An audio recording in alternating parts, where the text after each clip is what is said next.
Greetings, everyone. It is late, and I am tired. But I am dedicated to you! That's why I'm doing this update right now. It's about 3 in the morning. Yay!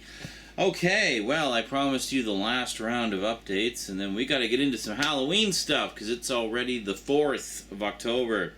Yeah, probably gonna double up a bit on the reviews just to get back on schedule. I'd like to do at least 31 this year, you know, just because. Yeah, so there's going to be Halloween reviews, there's going to be updates, there's going to be, I don't know, whatever else I think of. I got lots of ideas, so we'll see how it goes. But for now, we got the last round of non-Halloween updates to do.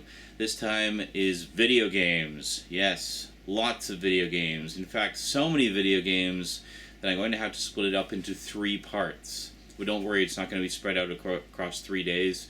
I'm going to post them one after the other. So you'll get this one, and then a few hours later you'll get the next one, and then a few hours after that you'll get the next one. So keep an eye out, stay tuned. 3 videos coming your way today, starting now, here on the Multimedia Chronicles.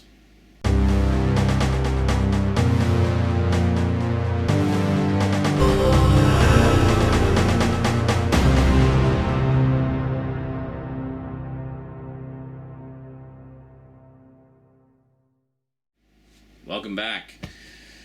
Oh, tired updates. Yay. Alright, first up, I should point out a reacquisition. Rosie and I have been watching the TV show that this is based on, and she really enjoys it. I really enjoy it, and she's got some of the comics and stuff like that, so I thought she'd enjoy playing one of the most recent games. So just to try it out, to check it out, I downloaded the demo, and she loved it. She just played the heck out of that demo, and both of us did. We actually would double team it, and because you can play 2-player co-op and stuff like that, and had a lot of fun. I'm of course talking about the Simpsons game, which actually was one of the very first games I ever bought on the PS3, and I traded it in back in, I guess it was 2010 or 11. I think it was 2010. Anyway, the year Dead Space 2 came out. I traded in a bunch of games, which I don't normally do, but I really wanted Dead Space 2. And, you know, the cases were in kind of rough shape due to Rosie being, you know, 1 when I first had them and spilling water on my video game shelf without me realizing it until it was months later, and the water had since long since dried, and a bunch of my covers had water damage. So basically I traded all the water damaged ones and put the money towards Dead Space. And funny enough, this one was actually kind of valuable at the time. They were giving more trade-in credit than normal. So I can't remember what it was. I got like $10 or something in credit just for the Simpsons game. It was just really in demand at that particular time for some reason. So yeah, so anyway, I really enjoyed the Simpsons game. I know people were kind of mixed on it. Honestly, I don't know why, because I don't know how you can have a more perfect Simpsons game than this. I mean, there's so many references to classic moments from the show. You meet up with characters, like all the characters are in it, pretty much. The entire cast from the show is in it doing the voices, and it's great. It's just a lot of fun. I really enjoyed it a lot. So I don't know what people's problem is. I think it's an awesome game and a must for any Simpsons fan. So anyway, really wanted to reacquire it. Happened across it at EB Games, and even the girl at the store said that it's kind of a rare game now.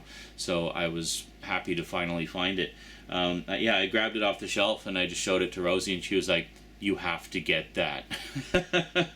So yeah, we've been playing it a fair amount, and she's enjoying it. She's actually trying to figure out what point because the demo picks a random level from kind of in the middle of the game, so she was kind of trying to figure out what point that level would be in the game. So we got to that point, and she was like, "Oh, so that's how that happened." Yeah, because in the demo, it's the level where you're fighting Lard Lad through the streets of Springfield. So we got to the point in the game where it shows how Lard Lad came to life, along with a lot of other stuff going on. And she's like, "Oh, that was that did it." So yeah, pretty cool. Anyway, great game. Get it if you're a Simpsons fan. Next, speaking of early days of the PS3, I think this was actually a launch title. I wanted to get it just because I thought it sounded kind of cool. Looks like it has you know, pretty cool graphics for the time, and who doesn't love dragons and, you know, being able to ride them. I'm of course talking about Lair. Yes. Again, I know this kind of has mixed reviews, but who cares? I got it literally for $3, so I'm not going to complain too much if I don't care for it all that much. But at the very least, I wanted to try it because, you know, dragons are cool. So there you go. Next up, another one for the PS2 upgrades collection. You knew this one was coming. You knew this one was coming. It was only a matter of time. Found it on sale at Walmart for $20, brand new, factory seal. Couldn't pass it up. Picked up the Ratchet and Clank collection. Yeah, so this is the original 3 Ratchet and Clank games from the PS2, beautifully upgraded into high definition. So we got Ratchet and Clank Going Commando, and Ratchet and Clank Up Your Arsenal all here. And yeah, there's a voucher good for a 10th anniversary Ratchet and Clank avatar. And a voucher good for access to the Sly Cooper Thieves in Time demo. Well, I actually have the full game of Sly Cooper Thieves in Time, so thanks anyway. And finally, last but most definitely not least, when I heard this was coming out, I knew I had to own it, if only to have the first game in this particular trilogy. Of this trilogy, I've only ever played the second game, which was graciously gifted to me by a viewer some time ago, and I absolutely loved it. I just thought it was amazing. Grand, sweeping space opera in the form of an RPG with lots of just really slick action. I am, of course, talking about the Mass Effect trilogy. Yeah, check this out. I'll actually show you the packaging here. So we got this nice slipcover, and the whole thing is this, there's your ship, I think. Yeah, that's the Normandy. And you got Shepard there, and then inside you got the N7. And look at this. It's actually 3 discs and some inserts. I think it's just, you know, DLC or whatever. But yeah, so it's all 3 games, and I believe this is the only way you can actually get the first one on the PS3 is to have the trilogy. I've never seen it available separately. Or you can just play the second and third one. So the beautiful thing about this, of course, is now for the first time PS3 owners at least can play their own Shepard all the way through the entire trilogy. So I know Xbox users have had that pleasure for quite some time, but hey, better late to the party than never, right? So will I be playing it on Twitch, you ask? Probably at some point. It would be quite a lengthy playthrough. I mean, Mass Effect 2 alone was like 80 hours. So yeah, it would be a pretty massive playthrough, but I probably will do that at some point. Don't ask me when, I don't know. I don't plan that far in advance. Okay, so that's it for the games.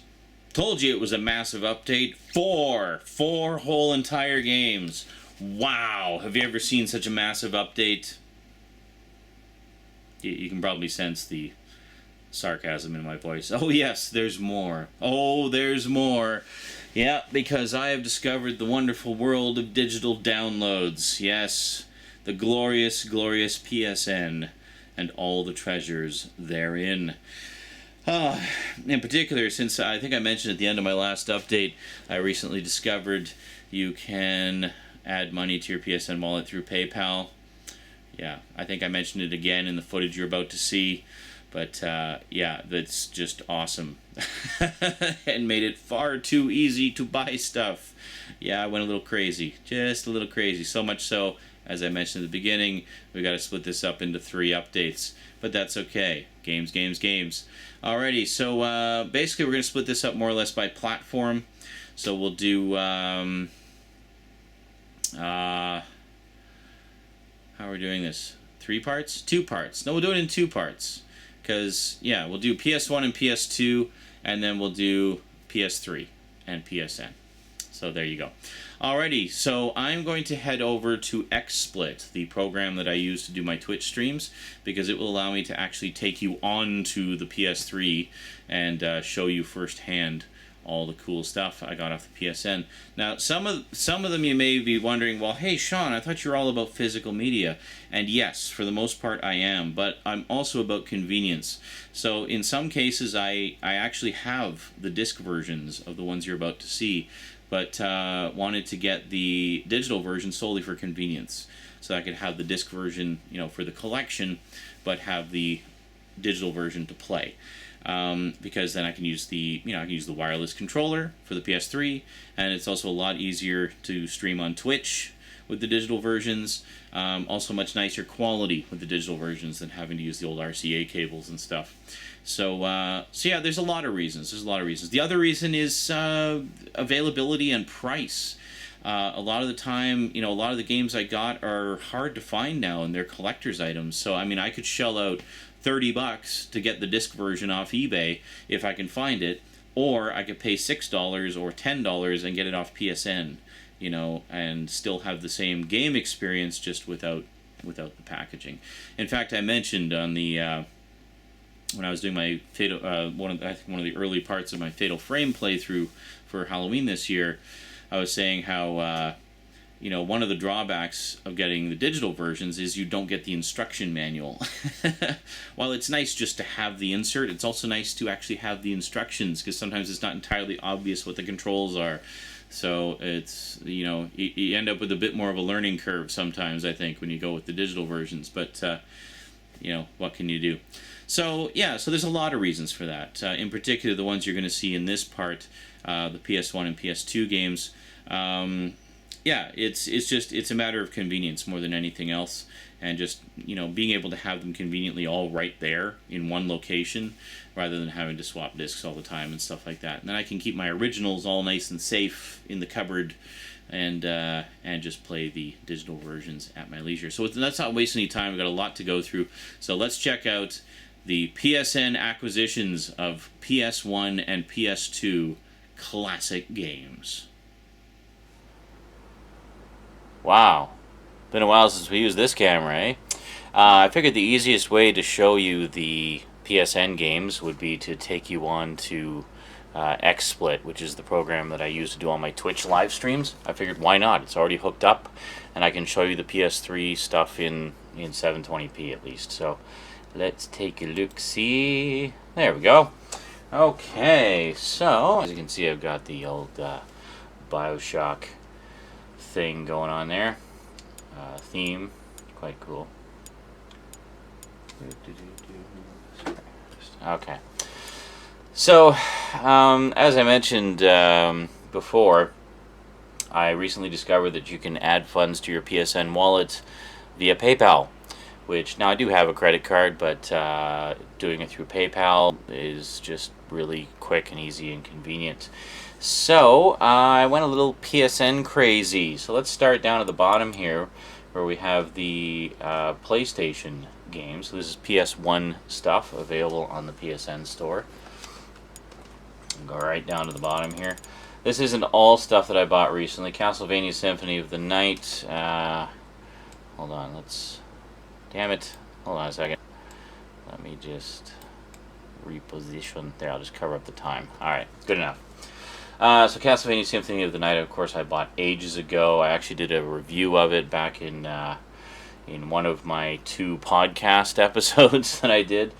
I got R-Types, which is basically an update of the classic arcade games. And then, going forward, these are ones I bought more recently. We have the original Silent Hill, which is terrifying. I've never actually finished the original. The only one I've actually finished all the way through was the second one, which I played a few times. And I think it was just amazing. I definitely want to get the high-def upgrade of that. Although I understand the high-def upgrade, they changed the voice cast, which is kind of annoying. Then I got Gex, which I actually also have in physical form on the 3DO. I wanted to get the PS1 version because the 3DO version is a little bit glitchy, and they fixed all the, specifically with audio glitches. There's little audio hiccups and stuff throughout the game, and I wanted to get the PS1 version because it's, doesn't have those glitches. It's pretty cool. Gex is just a really fun platformer. Really enjoy it. There's a couple sequels as well. I think because Rosie's been taking an interest in Skylanders, and Skylanders is stupidly expensive if you want to invest in that. I got her the very first Spyro the Dragon, which she's been enjoying very much. She also likes Gex, actually. And also picked up the first Crash Bandicoot. Picked up Oddworld, Abe's Odyssey, which is a really dark and weird-looking world. What the hell is going on there? Oh, I think it just started raining outside. Very cool. Very difficult platform puzzler. There's a number of sequels to that as well, so I'll probably check that out at some point. Picked up Vagrant Story just because I've heard it's really good, so I thought I'd check it out. I think it was on sale as well. Medieval, which is basically just a good hack and slash, run and jump actioner with kind of tongue-in-cheek gothic horror graphics. Castlevania Chronicles, which I believe is Castlevania Dracula X, if I'm not mistaken, in translated form. And then there was a Square Enix sale recently, so I loaded up on a bunch of Square Enix titles. I got Chrono Trigger, Chrono Cross, Front Mission 3 because it was like $2. It's like, why not? Giant robots and RPG and stuff. Basically a giant robot RPG. Speaking of RPGs, of course, we have Final Fantasy VII, which is actually the only Final Fantasy game I've ever played. I played most of it. Haven't quite finished it, but I've played most of it before. I will be starting over again, though, because it's... I used to have it on disc, actually, but don't anymore. Then we have Final Fantasy VIII and Final Fantasy IX. Basically, the big three significant PS1 titles that kind of changed the face of console RPG games forever. So we got that. Motorhead, which is basically a futuristic racing game, which I picked up solely based on an MP3 that I've had for years.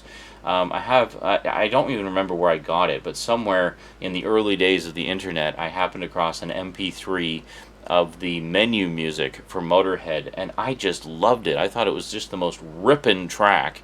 It's kind of like techno metal, and just really badass. And so I basically bought the racing game on the basis of liking that MP3.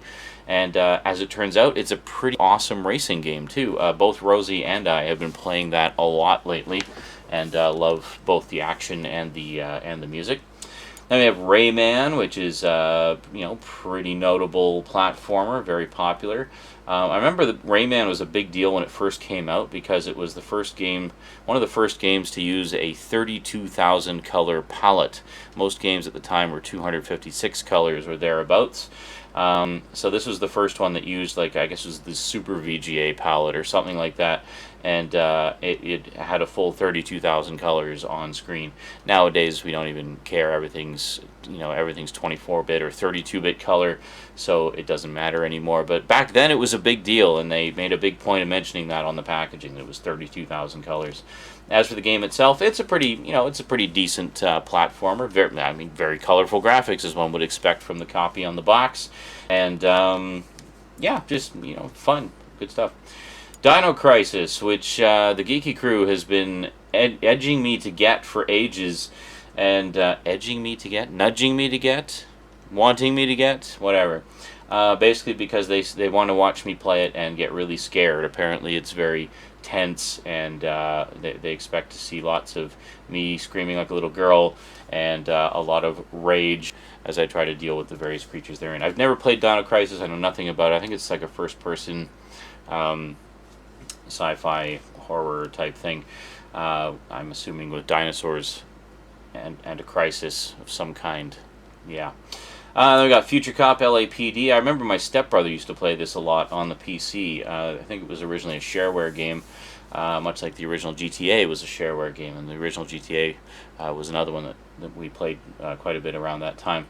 So I remember this one being really cool, so picked this one up as well. Picked up the original Wipeout because it's a freaking classic and, just awesome futuristic racing. Definitely dated graphics by today's standards, but still lots of fun, and I still suck ass at it.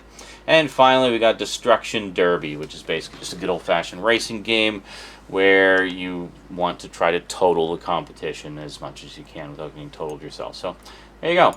And Destruction Derby was kind of one of the first big notable racing games on the PS1 as well. So PlayStation 2, we of course have the original Fatal Frame, which you'd have to be living in a box not to know that I have. I used to have this on disc as well. I don't anymore, sadly. Also picked up Fatal Frame 2, which I've seen the trailer, the original announcement trailer for it. It's like a 5-minute trailer, many times. And I remember it in particular because the guy who did the voiceover for, like, the voiceover narration for the trailer sounded a lot like Peter Cullen, and at first I thought it was him, but it wasn't. Then we got the original Red Faction, which I actually still have on disc, but essentially I wanted to get a lot of these on PlayStation 3 because it's just way more convenient. Plus it's a lot easier to play them on Twitch, and I do love my wireless controller. So, and this way I can actually play them in pure digital, whereas you know, the analog connection can be a little staticky sometimes. So there you go, convenience. Plus they're dirt cheap. I mean, it's way cheaper to get the streamable versions than the than the disc versions a lot of the time, and just a lot easier. And quite frankly, they're getting really hard to find now. Fatal Frame 3, of course, to round out the trilogy. There is a Fatal Frame 4 and a Fatal Frame 5 just came out on the Wii U. So it looks like we probably won't get any more Fatal Frames on the non-Nintendo consoles. Nintendo seems to have kind of taken that one over.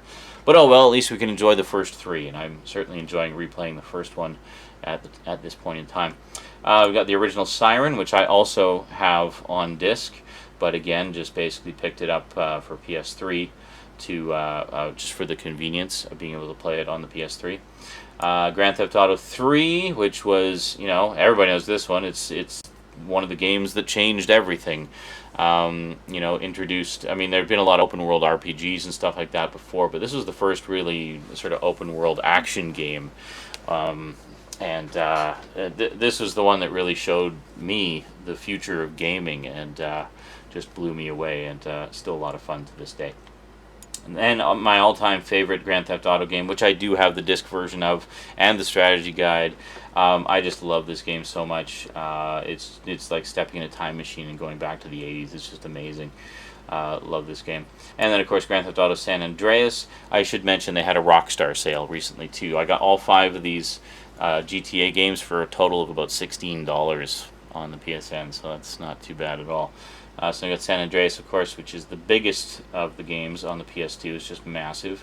Then, of course, GTA 5 revisits the world of San Andreas. Kind of annoyed they skipped over Vice City. I was hoping to see, you know, a big vamped up Vice City, but alas, no.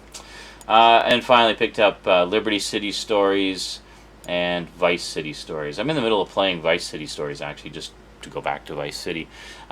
These were both originally PSP games, so the graphics aren't quite up to snuff with the original PS2 versions. So it kind of feels like Vice City Light.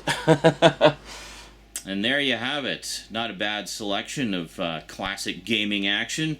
Alrighty, I will see you in a little bit for part 2. I think we will actually split it up into 2 more parts because the PS3 section is freaking massive. Yeah, it's PS3 and PSN games, so it's there's a handful that are also available in physical form, but the vast majority of the PSN games, or PSN and PS3 games that you're going to see, are only available digitally. There's just no other way to get them. There is no physical version. So, yeah, so check that out. Coming up next in part 2. Until then, thanks for watching, and sayonara.